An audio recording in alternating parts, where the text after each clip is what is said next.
Assalamu alaikum al'ummar Najeriya da ma waje gabaki ɗaya. Kamar irin su Nijar, Kamaru, Chadi, Togo da ma gabaki ɗaya duka Najeriya da ma waje gabaki ɗaya. Muna muku albishir da shahararren fim ɗinmu mai suna Masarautar da ba maza sai mata. Fim ne wanda ya ƙalubanci abubuwa daban-daban a cikinsa kamar irin na shekaru aru-aru da suka wuce irin shekara 400 a baya. Don haka masoyanmu ine muku albishir kar ku manta kar a bar ku a baya. Ku bibiye mu a YouTube channel ɗinmu mai suna Zainab SK.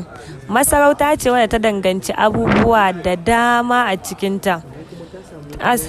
Sannan kuma ta samu wata mayaƙiya mace a cikinta domin fim ɗin zai iya nuna muku cewa ba wai dole sai maza ne kaɗai suke iya mulkan masarauta ko kuma suke iya yaƙi domin cimma wata nasara ba.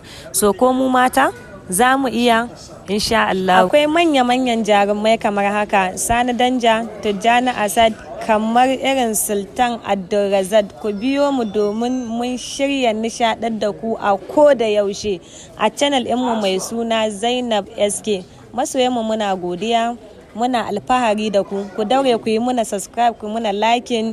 Mun gode sosai. Wannan shiri ne wanda ya kunshi abubuwa da dama a cikin shirin Masarautar da ba maza sai mata. Masoya kar ku manta, ku biyo mu a cikin shirinmu mai suna Masarautar da ba maza sai mata. Na gode masoya.